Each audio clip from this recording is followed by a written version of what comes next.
Hi everyone, welcome to Mama Knows Best. I hope you all are doing good, and today we are going to see what do you need to pack in your hospital bag. On the day of your delivery, when your water breaks or you go in labor, there's a sudden panic. You and your partner will have to rush to the hospital, and there's no time to think or gather your thoughts on what you need to take with you. To avoid that, you must pack your bag few days before and keep the most important things in it. And today, few months after my delivery, I am sharing with you the 10 things that I packed, and a few of them are very important and easy to forget. So get your pen and paper and start taking notes.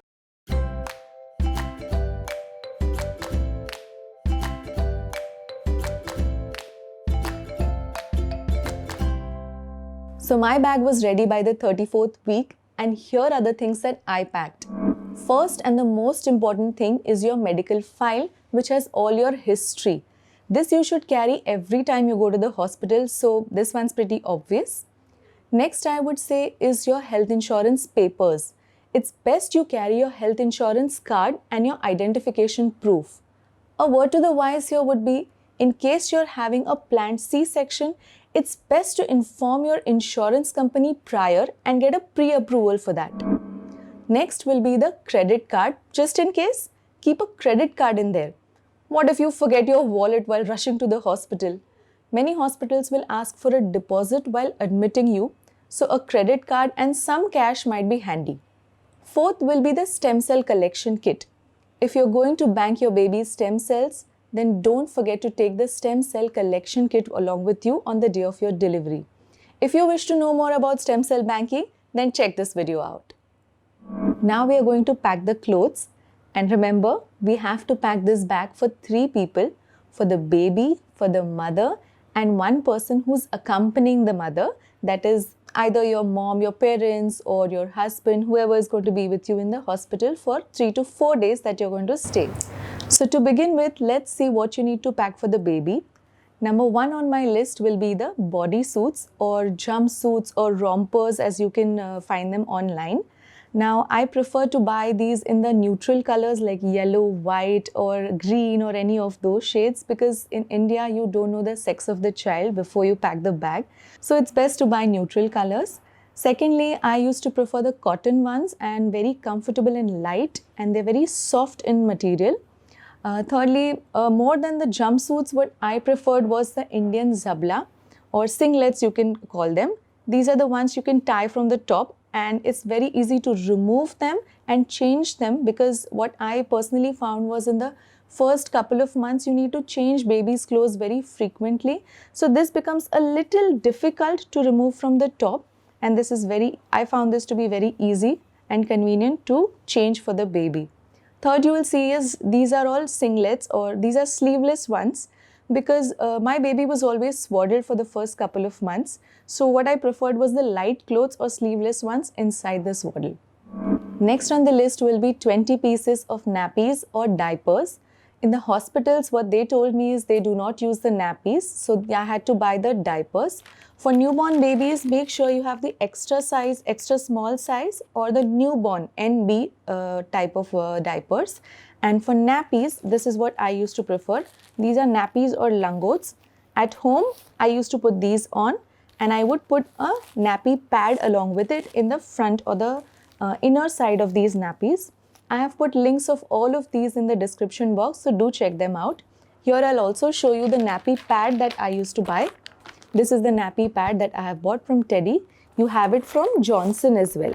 I have made a video comparing the nappies or langots along with diapers, and I have shown why I found these to be more convenient and comfortable, because they do not cause any rashes to the baby. So do check that video out as well, where I have compared these two, and you will come to know why I prefer the nappies over any of the diapers in the market. Then you have 10 pairs of mittens or 10 pairs of booties or socks, as you call them.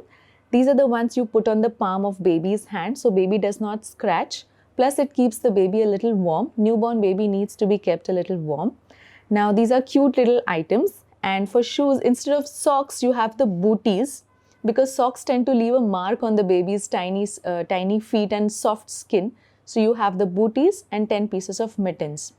After that, you'll have the cap or topi. Now here I would prefer something with ear extensions. You can find these on First Cry or Amazon both, and I've put the links in the description box.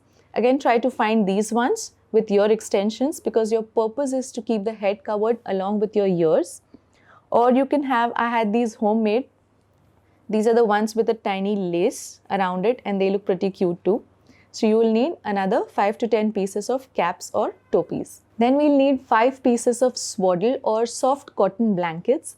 What I have over here is the muslin swaddle. I have a video where I have shown how to swaddle a newborn baby or a little older baby as well. I have also explained the material to be used, the length of the swaddle that you'll need. So do check this video out where I have talked all about swaddling. So this is the next item on my list, 5 pieces of a muslin swaddle or any soft blanket. Next is 10 pieces of soft washcloths or napkins. This is in case the baby soils herself or for the spits and the burps. You can also buy burp cloths, but I prefer these soft napkins. Also, when the baby soils herself, I do not use cotton because once you open a pack of cotton, it catches dust very easily. So what I prefer is a sterile wet wipes to clean baby's bums. These are the wet wipes. You have a packet, you open them, you use them and throw them. They remain sterile. The entire packet remains sterile. This is what I use. So next on my list was the 10 pieces of washcloth along with a packet of wet wipes. I have used wet wipes from 4 different companies: Johnson's, Pampers, Mother's Sparsh and Mei. Johnson's and Pampers are very good in quality, but they are slightly on the expensive side. Then Mother's Sparsh, I really did not like the quality. It becomes extremely dry. So for me, the most economical and best quality was, the best buy for me was the company Mei. I have used them very frequently. I've been using them for last 6 months and I really like this product. So that's all you need for the baby while you're in the hospital.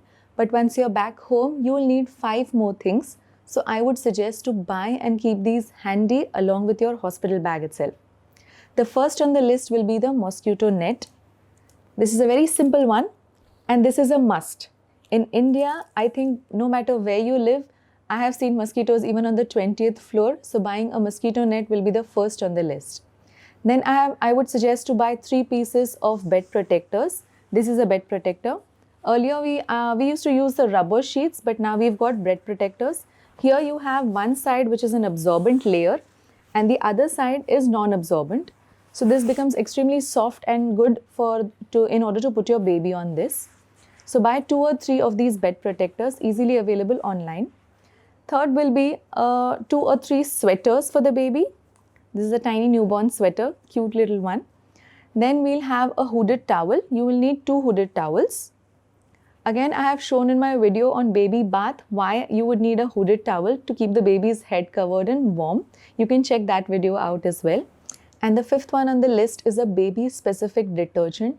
The reason to use a separate detergent for a newborn baby is that you're not aware if your baby is allergic to any of the products. So it's best to use a baby-specific detergent so that even if a little bit of soap is left onto the clothes after washing, there will be no allergy to your baby. So it's better to be cautious in the beginning few months at least. I use the one from Mei, but here are a few of the options available to you. And that's it. That's all you need for the baby at the hospital and for the first couple of weeks.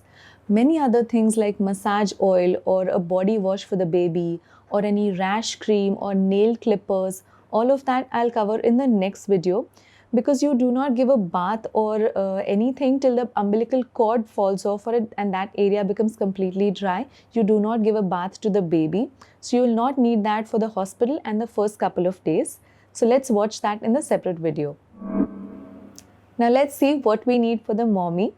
This is going to be like a short hotel stay for 3 to 4 days. So obviously your toiletries, a comb, your face wash, toothpaste, toothbrush. Don't assume the hospital will provide any of these. Anyways, it's better to have your own. And one more important thing to remember here is a rubber band for tying your hair, because your hair gets all messed up during the long labor hours. This is a very small thing, but it's really handy. Secondly, at least 2 packs of maternity pads. These are slightly different from your regular pads. And even if you have a cesarean section or a natural delivery, the mother tends to bleed for 1 or 2 weeks. So this is a must-have. Next are your inner garments with a nursing bra and breast pad to soak any of the released milk. The pads available are either disposable ones or reusable ones. And lastly, you will need the front open dresses, the ones with a zip or any of the layering patterns, because you will be breastfeeding your baby. I have put the links of those in the description box as well. And lastly, don't forget to pack your bag for your partner as well. So you will need comfortable casual clothes and some toiletries. And obviously, you're never without your phone. So I will suggest to carry your mobile power banks also with you. So that's all you need. You're all set for your stay at the hospital. Enjoy the journey of your child's birth, and I will tell you about a lot more stuff you would love to shop for your little one in my upcoming videos. Do watch these videos on baby care where I have demonstrated how to give a sponge bath to a newborn baby, and the next one on swaddling, then baby massage and baby bath.